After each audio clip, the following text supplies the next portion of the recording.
Comment arrêter de vous dévaloriser et enfin vous faire respecter, qu'on respecte votre valeur.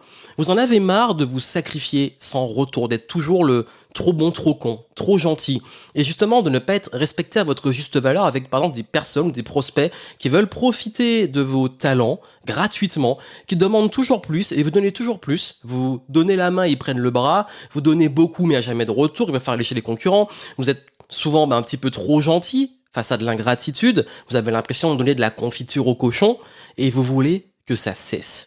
Comment enfin arrêter de vous dévaloriser et faire vraiment respecter votre valeur?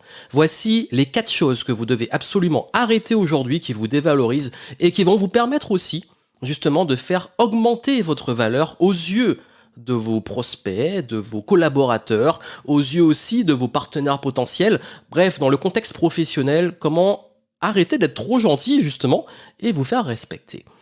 Bienvenue dans le podcast Game Entrepreneur, ici Johan Yangting, et dans ce podcast, on parle franchement, sans langue de bois. Et aujourd'hui, je vais aborder ce sujet qui me tient vraiment à cœur, parce que j'ai trop de personnes en ce moment qui, d'un côté, veulent abuser de mon temps et de mes compétences. Vous allez comprendre pourquoi je fais ce podcast et qu'est-ce qui a amené l'idée de le faire, mais aussi des clients à moi et aussi des personnes qui me suivent, qui disent qu'ils en ont marre, des freelances qui sont toujours avec personnes qui veulent leur donner de la visibilité sans les payer, qui veulent parfois aussi profiter de leur talent, qui veulent justement travailler sans contrat et les payent pas. Et il n'y a jamais ce côté respect du travail, respect de la valeur de la personne. Mais il y a des raisons à ça. Parce qu'en fait, la responsabilité, elle vient de vous, elle vient de moi, elle vient de nous. Nous, en tant que personnes qui proposons des produits, des services, des compétences, des talents, oui, nous sommes responsables quand nous ne sommes pas respectés. Parce que nous pouvons prendre le pouvoir. On n'est pas responsable de ce que font les autres, mais on est responsable de comment on va réagir et qu'est-ce qu'on va faire. Vous allez comprendre. Si je fais ce podcast, c'est parce que dernièrement, j'ai fait un post sur Facebook dans lequel j'ai expliqué pourquoi je n'ai pas 10 minutes au téléphone à vous accorder rapidement. Oui, parce que j'ai beaucoup de personnes sur Instagram, sur LinkedIn, sur Facebook, bref, je reçois des messages de partout de personnes qui me disent « Ok, j'aimerais pouvoir m'entretenir avec toi pour parler de mes projets, pour pitcher en gros leurs projets ou leurs problématiques. » Très bien, fine. Généralement, qu'est-ce que je fais? Je leur envoie justement un Calendly parce que j'ai des disponibilités, j'ai un agenda et donc, je permets à ces personnes de réserver un créneau pour qu'on discute. Généralement, ce créneau est entre 20 et 30 minutes.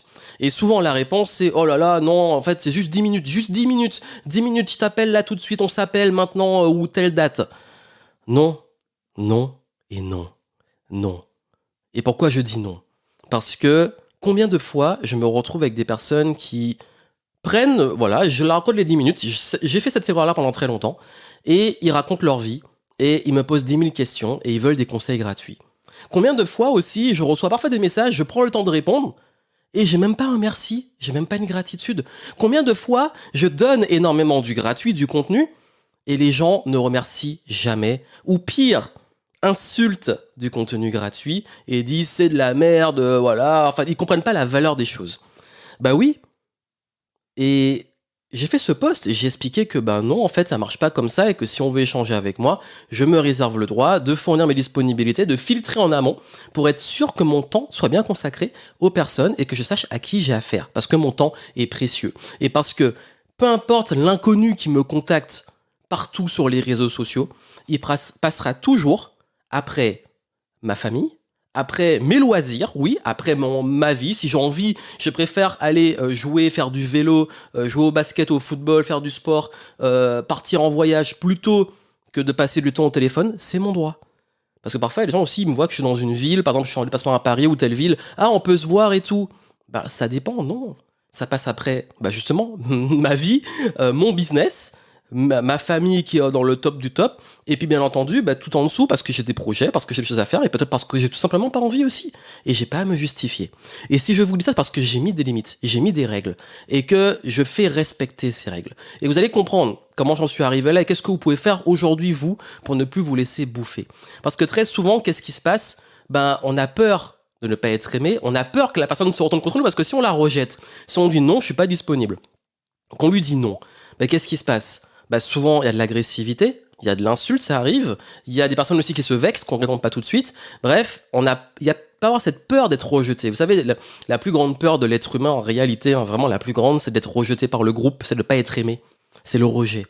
Donc forcément, qu'est-ce qu'on fait? Beaucoup, par peur de ne pas être aimé, se sacrifient, ou s'écrasent, ou disent « Ah là là, mais si, même pas », ou « Si je perds une vente, je perds un prospect, il faut absolument que je lui parle tout de suite ». Ça marche pas comme ça. Et je peux vous dire qu'en 10 ans d'expérience dans le business, et même plus, ça ne marche pas comme ça.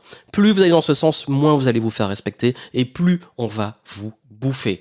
Et quand je dis vous bouffer, c'est qu'on dit oui, mais il faut garder de l'humain, il faut que l'échange soit spontané, qu'on soit disponible pour les autres. En fait, se sacrifier pour les autres et finir frustré pour de l'ingratitude, surtout dans le business, ce n'est pas du tout humain. Au contraire, parce qu'on ne va pas vous respecter. Et ça, humainement, ce n'est pas viable sur le long terme. Comme je le dis dans ce podcast, on parle franchement. Et d'ailleurs, si vous connaissez des personnes dans ce cas-là, si c'est vous, écoutez attentivement la suite pour les 4 choses que vous devez arrêter absolument. Et si vous connaissez des gens qui vivent ça, envoyez-leur ce podcast. Parlez-en autour de vous, parce que c'est très important. Et j'ai envie que tout le monde puisse se faire respecter, parce que j'ai une règle très simple, c'est que je ne fais pas aux autres ce que je voudrais pas qu'on me fasse, et donc je traite les autres comme j'aime être traité. Ce qui veut dire que je respecte le temps des autres. S'ils sont disponibles, je vais leur demander comment ils fonctionnent, qu'est-ce qui est OK pour eux. Si je veux les contacter et qu'ils me répondent pas de souci, je me vexe pas.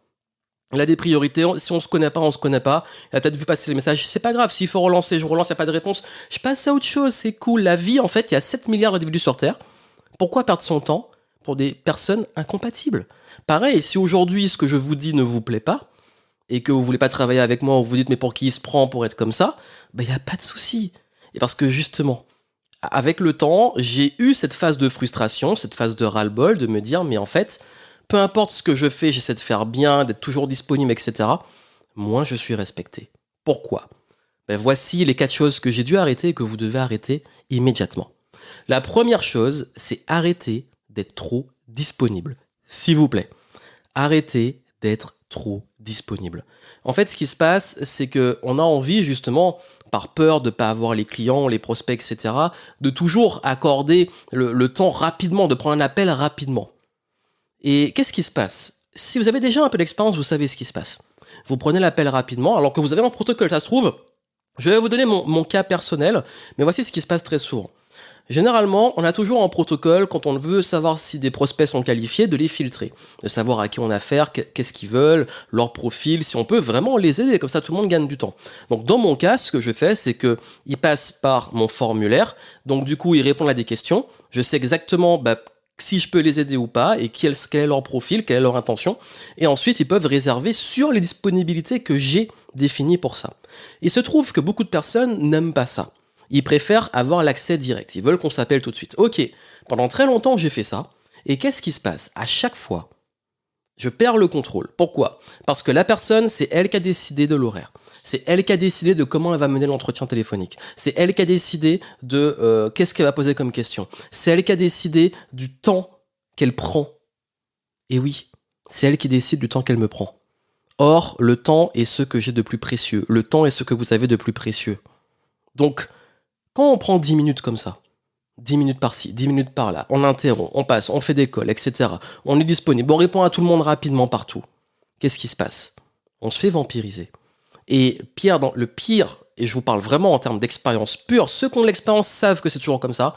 Si c'est pas le cas, faites-moi confiance sur ça parce que je connais pas une seule personne dans le domaine du service, de l'accompagnement, et dans beaucoup de domaines qui sont similaires à ce que je fais, qui est basé sur le savoir, les compétences, etc. Beaucoup me disent, chaque fois, oui, quand les personnes veulent passer à travers le protocole peut-être de mise en relation et de prise de rendez-vous, qu'est-ce qui se passe? Ça se passe mal. Parce que soit elle devient client et justement, elle va toujours vous solliciter et abuser de votre temps, demander plus que ce que vous donnez. Donc déjà, un client qui respecte pas vos règles et qui va, même s'il est client, considérer parce qu'il est client, vous devez être tout le temps disponible pour lui, c'est foutu. Si en plus il a votre numéro de téléphone et qu'il estime qu'il vous appelle quand il veut, et que vous répondez et que vous laissez faire, je peux vous dire que là, vous n'avez pas fini. Et de même, bien entendu, il y a aussi cette notion très importante, c'est que plus on est disponible, moins on a de la valeur auprès des gens. Et bien sûr, on reste ici dans le contexte professionnel. Je parle pas des relations familiales, etc. Je parle pas de vos enfants, je parle pas de vos proches. Je parle d'être disponible dans le domaine professionnel, hein. Bien entendu, c'est un podcast pour les entrepreneurs. En game entrepreneur, il y a entrepreneur dedans. Là, je m'adresse aux professionnels. Bien entendu, bah oui, plus vous êtes disponible, plus les gens savent qu'ils peuvent vous avoir sur n'importe quel réseau, que vous répondez vite, bah humainement, votre valeur baisse à leurs yeux. Oui. Ben regardez, pourquoi les gens envient autant les stars? Pourquoi il y a des personnalités comme ça qui sont tellement difficiles d'accès que ça augmente leur valeur et que les gens deviennent dingues quand ils les croisent? Bah c'est ça en fait, c'est de la psychologie humaine, ça existe depuis des millénaires, c'est comme ça, l'être humain. Quand quelque chose est trop accessible pour lui ou trop disponible, ça perd de la valeur à ses yeux. Aujourd'hui, si vous êtes trop disponible, que vous répondez tout le temps, que vous êtes tout le temps là pour vos prospects, pour vous-même, vos clients, à des doses qui sont au-delà de la promesse, bah vous dévalorisez. Donc vous devez absolument aujourd'hui arrêter d'être disponible, respecter votre temps et définir comment vous vous organisez. Ça veut dire, quand vous prenez l'école, c'est vous qui décidez. Quand vous êtes disponible, c'est vous qui décidez. Moi, personnellement, mon téléphone, je suis disponible qu'à des moments clés de la journée. Si on m'envoie un mail, c'est filtré. Si on veut prendre un rendez-vous avec moi, je vous ai dit, j'ai fait trop l'expérience à chaque fois de me faire avoir que maintenant, ben non, tu veux bosser avec moi, tu prends un rendez-vous comme tout le monde, tu remplis, tu réponds bien aux questions et après, je vois si je prends ou pas. Comme ça, j'évite de perdre mon temps et tu évites de perdre ton temps parce qu'il n'y a rien de pire de se retrouver avec quelqu'un au téléphone avec votre temps et vous sentir vampirisé. Vraiment, je vous le dis, c'est vraiment, il y a beaucoup de personnes qui ont peur, qui ne comprennent pas ce concept et c'est le plus important de tous, c'est que si vous n'arrivez pas à respectez votre temps, votre propre temps, personne ne va le respecter et surtout vous allez vous laisser déborder. Donc dès maintenant, ne soyez pas trop disponible et reprenez le contrôle de votre agenda. Deuxième point, deuxième chose à arrêter, arrêtez de dire oui à tout. Donc oui, maintenant, si vous voulez gagner le respect, il faut apprendre à dire non. Je vous ai dit, on a peur du rejet, on a peur de ne pas être aimé et dire non, c'est vu comme bah oui, je vais pas être aimé. Quand on dit non, il y a des gens en fait, comme ils sont rejetés eux-mêmes, leur peur du rejet se manifeste. Qu'est-ce qu'ils font? Ils vous en veulent.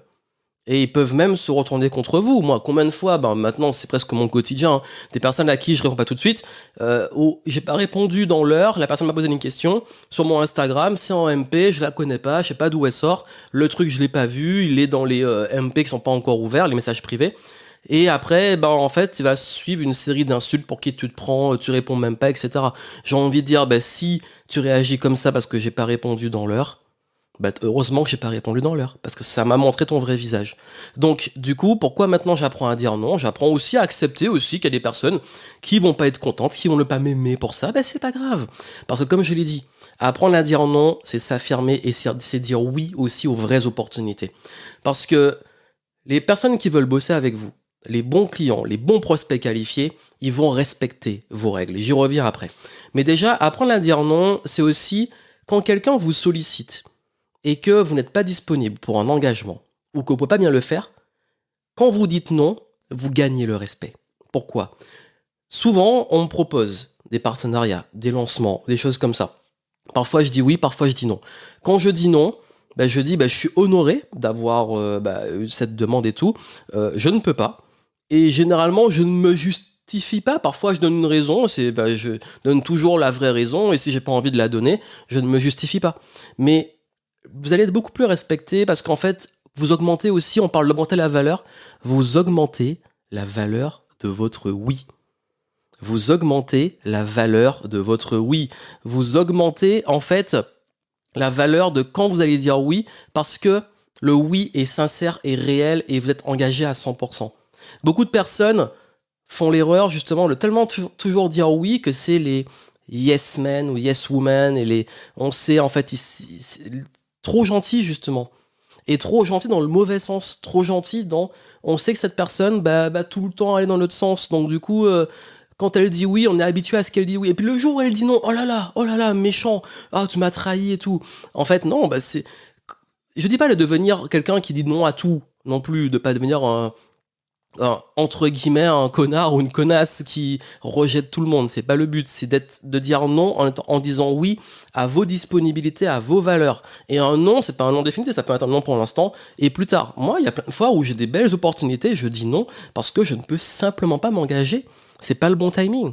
Et des fois, j'ai juste pas envie, et puis je dis non, et puis c'est tout. Et des fois, je réponds pas, bah oui, je peux pas répondre à tout le monde.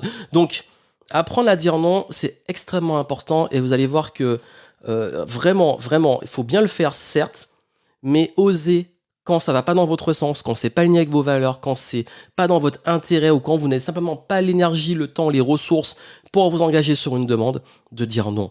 De même, d'apprendre à dire non aussi à certains prospects que vous ne voulez pas en client parce que vous n'êtes pas compatible et vous l'avez déjà capté.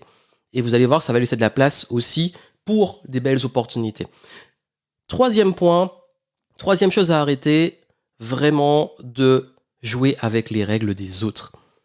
Si ce sont, comme je l'ai dit tout à l'heure, si les autres vous imposent leurs règles, c'est quand ils sont disponibles, c'est quand ils veulent, c'est leur fonctionnement, c'est leurs états d'âme, c'est leurs émotions, c'est leurs urgences. Très souvent, les urgences des autres deviennent les vôtres, ils vous l'imposent. Ah, j'ai une urgence, voilà, il faut ceci, cela. Non, ce sont vos règles. Tout le reste concerne l'autre personne. Si dans une urgence, bah ok, c'est à vous de voir si vous pouvez prendre ou pas l'urgence et quelle valeur ça a aussi, parce que souvent, quand on travaille dans l'urgence, bah c'est pas comme quelqu'un qui veut se former, je sais pas, pour une conférence qui va faire rapidement ou qui veut faire un lancement rapidement, ben oui, ça a une valeur. Donc du coup là, ok, il n'y a pas de souci si on veut bosser comme ça. Par contre, ça va être avec mes règles. Vos règles, c'est quoi? C'est les tarifs, c'est les limites que vous mettez sur l'engagement, c'est le contrat moral entre guillemets en termes de valeur, mais aussi les contrats écrits quand envoyez un devis. Si vous avez voilà, un exemple typique. Les freelances ou les personnes qui font de la prestation, qui doivent envoyer les devis. Quand vous envoyez, si vos prospects vous disent non, on travaille sans devis, et que vous, ce sont vos règles et vous savez que quand il n'y a pas ça, ben, on vous fait faux bon, faites des devis, faites des contrats. Passez par le filtre. Comme moi, ben en fait, il y a un filtre. Ok, tu réponds à des questions avant de bosser avec moi et c'est quand je suis disponible. Parce qu'en fait, c'est une question de respect de façon globale. Et là, ça va au-delà du business. Pour moi, c'est une règle de vie. Ça veut dire que quand je suis chez les autres, ce sont leurs règles, je les respecte. Quand je suis chez moi, ce sont mes règles, et les autres les respectent. S'ils sont pas contents, ils viennent pas chez moi. Si je suis pas content, je vais pas chez les autres. Les règles sont les règles. Je respecte celles des autres, je respecte leurs valeurs, je respecte leur fonctionnement. Je suis pas là pour juger. Et si j'ai envie de bosser avec quelqu'un et qu'il a des règles, ses tarifs, ses limites, ses contrats, sa façon de fonctionner, ses filtres, je respecte à 100%. Si ça me convient pas, ben je vais ailleurs. C'est simple la vie. Par contre, je vais jamais imposer mes règles à l'autre. Je vais chercher est-ce que les règles sont compatibles? Est-ce que nos valeurs sont compatibles? Est-ce que notre façon de fonctionner est compatible? Ben ok. Il y a des personnes aussi parfois qui veulent, ben, ça m'est déjà arrivé de vouloir investir chez des consultants ou des experts, et ben, quand je leur propose justement de m'envoyer un contrat et que je veux que tout soit cadré et que eux me disent mais non c'est bon, tu payes, etc. Ben moi je dis niet. Parce que ok, ce sont vos règles. Dans vos règles, il n'y a pas de contrat. Par contre, moi, dans mes règles, il me faut un contrat, il me faut une trace, parce que je sais que, surtout en France, quand ça se passe mal, on est content d'avoir un contrat. Et dans le business, d'ailleurs c'est un conseil que je vous donne comme ça, hein, en bonus, faites toujours les devis, faites toujours des contrats et toujours des traces écrites par email, même avec parfois les opérateurs et tout, je demande, bah ok, bah par rapport à ce que vous m'avez dit, je veux une trace écrite, parce que ça m'a bien, souvent ça se passe très bien, mais quand ça se passe mal, on est content de l'avoir. Ça je vous le dis, c'est vraiment un conseil, ça peut paraître complètement rigide, etc. Mais je peux vous dire que justement, c'est pas de la rigidité, c'est du cadre. C'est que le cadre, c'est savoir se mettre des règles, parce que ça rend votre vie plus simple. Parce que quand on n'a pas de règles, qu'est-ce qui se passe? C'est le chaos. Et quand c'est le chaos, surtout quand il s'agit de votre business, vous allez perdre encore plus de temps. Vous allez perdre du temps, parce que ça part dans tous les sens. Vous allez perdre de l'argent, parce que justement, en plus, vous serez désaligné. Vous allez vous dire, ok, ouais, mais ça va contre mon fonctionnement, donc je suis pas à l'aise avec ce client, etc. Bref, pareil pour les feedbacks. Ce sont aussi vos règles. Prendre les critiques de partout, quand on est un peu en manque de confiance, c'est que justement, parce qu'on a du mal à se faire respecter, et qu'à chaque fois que quelqu'un vous fait des critiques, des feedbacks, etc., vous les prenez directement, bah, soit vous savez bien filtrer avec vos règles, soit vous prenez tout et à chaque fois vous changez ou vous laissez aller dans les critiques. Par exemple, dans mon cas, moi les feedbacks, je suis ravi d'en prendre. Par contre, c'est quand je décide et je filtre. Quand c'est pas sollicité, je vais filtrer est-ce que le feedback est pertinent ou pas. Je reprends le contrôle de mes feedbacks parce que je peux aussi les orienter. Parce que parfois, c'est pas forcément par méchanceté, par maladresse, les personnes ne savent pas donner des bons feedbacks. Bref, Jouez avec vos règles. C'est vraiment important. Arrêtez de laisser les autres vous imposer leurs règles. Quand vous voulez justement reprendre le contrôle de votre temps, de votre valeur, de vos offres, de ce que vous proposez, créez-vous des règles, des fonctionnements. Vos règles, ce sont vos tarifs, ce sont vos engagements, vos contrats, ce sont vos filtres, vos process, comment vous fonctionnez, et soyez ultra carré dessus. On peut être flexible. Je suis aussi flexible parfois. Par contre, je sais, et ça on l'affine avec l'expérience, que par exemple sur mes contrats, que sur mes process, etc. Ben oui, quand je sais d'avance que quand ça se passe pas comme ça doit se passer avec mes règles, ça se passe mal. C'est de l'expérience, mais chacun est différent. C'est à vous d'ajuster selon votre expérience. Et peut-être que vos règles au début, bah, elles seront comme ça, et vous allez voir que c'est pas suffisant ou que c'est trop strict, il faut alléger. Vous êtes libre de faire évoluer ces règles. Restez pas psychorigide sur vos règles. Ce sont mes règles, c'est comme ça. Vos règles, elles vont évoluer avec vous. Et vous allez vous rendre compte avec l'expérience. Ça dépend vraiment, je vous dis. Ceux qui ont déjà de l'expérience, ils savent. Ils savent. Je pense que tout ce que j'ai dit là, vous le comprenez. Vous dites, mais oui, c'est trop vrai et tout. Ceux qui n'ont pas d'expérience, vous dites, mais non, mais non. Croyez-moi que je connais pas une personne non plus qui n'a pas amplifié et durci les cadres et les règles, que ça soit sur leurs tarifs, ne pas les baisser, faire des contrats, etc. Filtrer aussi. Je connais personne qui n'a pas renforcé ça avec le temps. Jamais quelqu'un qui a allégé ça, non. Toujours, parce qu'en fait, on se fait l'expérience et qu'on se rend compte qu'il faut du cadre. L'humain a besoin de cadre. Et encore une fois, il n'y a rien de plus humain, parce que dans une société, il faut des règles, il faut un cadre pour que ça se passe bien pour tous les humains. Et dernier point, arrêtez de vous sacrifier en donnant tout gratuitement.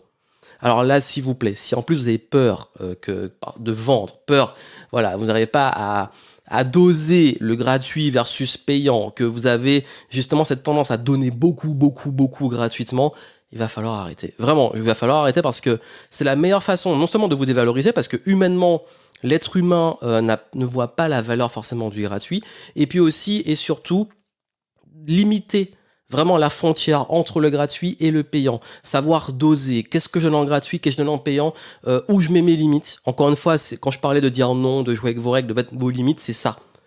Parce que quand vous donnez trop gratuitement, forcément, ça perd de la valeur aux yeux des gens. Vous allez dire, mais oui, mais par exemple, toi, tu fais beaucoup, beaucoup de contenu gratuit, etc. Oui, mais après, je suis conscient que ce contenu gratuit me rapporte aussi beaucoup de clients. Et deux, l'énergie, le temps et tout ce que j'y trouve justement des retours sur investissement, pas que financiers, parce qu'il y a aussi sur la réputation, sur le fait aussi d'avoir un impact, sur le fait que c'est aligné avec ma mission, c'est ce que j'ai envie de faire et que je le ferai même si je ne gagnais pas de l'argent.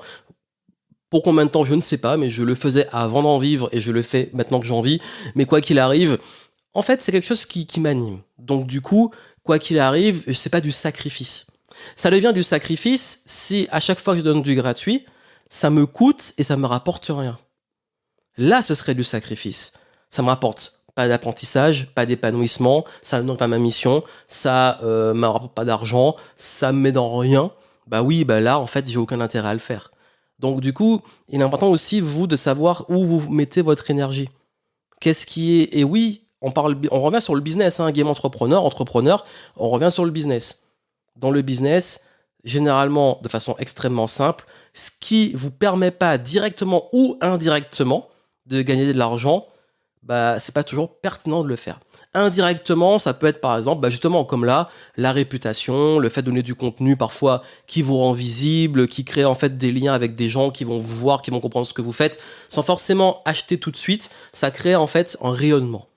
Mais il y a aussi des choses qui sont indirectes, comme le fait aussi qu'on parle de vous, qu'on vous voit, le fait aussi de créer de relations avec d'autres personnes, de créer du réseau, tout ça, c'est pas du retour sur investissement direct. Mais il y a aussi le retour direct, il y a de l'argent qui rentre, il y a des clients, il y a des prospects qui rentrent dans votre funnel, dans votre pipeline de vente et qui vont devenir clients. Bref, là, en fait, il y a toujours cette notion à prendre en compte et il faut être lucide. Parce que c'est très très très important de toujours avoir cette lucidité si vous voulez continuer de progresser et d'avancer. Voilà vraiment ce que je voulais vous dire et j'espère vraiment que pour vous ça a été assez clair parce que il se trouve qu'aujourd'hui je remarque et je vois que beaucoup de personnes ont encore du mal avec ça et comprennent pas et se braquent un peu face à ces conseils parce que peut-être justement ils n'ont pas cette maturité de business, de comprendre, parce qu'en fait, souvent ça, hélas, on l'apprend à la dure. Je vous le dis, on l'apprend à la dure. Parce que peut-être que dans mon ton, je suis un peu dur quand je le dis, et que ça paraît vraiment en mode c'est comme ça et puis voilà, mais c'est parce que justement on apprend tellement à la dure qu'au bout d'un moment on est obligé de ne plus être trop disponible, de faire respecter son temps, d'apprendre à dire non, de créer ses cadres et ses règles, et surtout d'enfin jauger et doser qu'est-ce qu'on donne gratuitement et qu'est-ce qu'on fait payer. Et même dans un entretien, même dans les choses, si quelqu'un commence à vouloir prendre trop ou demander des choses qui tiennent de mes offres et de mon expertise pointue que je vends, notamment à d'autres clients, par respect pour moi, pour mes clients et pour la personne, ce sera pas gratuit. Et ça, vous devez l'intégrer pour vous. Voilà ce que je voulais vous dire pour la partie vraiment des choses à arrêter pour ne plus vous dévaloriser et augmenter aussi votre valeur aux yeux de votre prospect. Surtout si aujourd'hui vous avez l'impression d'être un peu, comme je dirais entre guillemets, friendzoné par vos prospects. Ça c'est vraiment le terme friendzone, c'est que c'est comme si vous vouliez séduire quelqu'un et la personne vous considère comme un ami, et est-ce que vous êtes trop gentil, que voilà il y a un truc qui coince avec vos prospects, ils donnent pas de clients parce qu'ils préfèrent vous dire c'est bien ce que vous faites, c'est bien ce que tu fais, j'aime beaucoup, merci, mais ils achètent jamais. Vous n'arrivez pas à conclure. Voilà, ça vient de ces choses-là. Donc travaillez dessus, ça peut vous aider vraiment à aller voir les ressources que je vous ai mises dans les notes du podcast sur la vente. Vraiment, ça va vous aider à mieux apprendre la vente, à mieux apprendre aussi à vous affirmer, à gagner en confiance, etc. Et j'espère que ça pourra vraiment vous aider à aller beaucoup plus loin. Donc, allez voir ce que je vous ai mis comme ressources sur la vente en descriptif. Vous avez du gratuit et du payant selon l'échelle de valeur dans lesquelles vous voulez approfondir le sujet. Et surtout, on se retrouve pour des prochains podcasts. Partagez-le. Parlez-en, laissez-moi des reviews sur iTunes, ça aide à le faire connaître, à le booster un petit peu sur les plateformes de podcast. Et puis moi, je vous retrouve très bientôt. Continuez de kiffer le game et à très vite.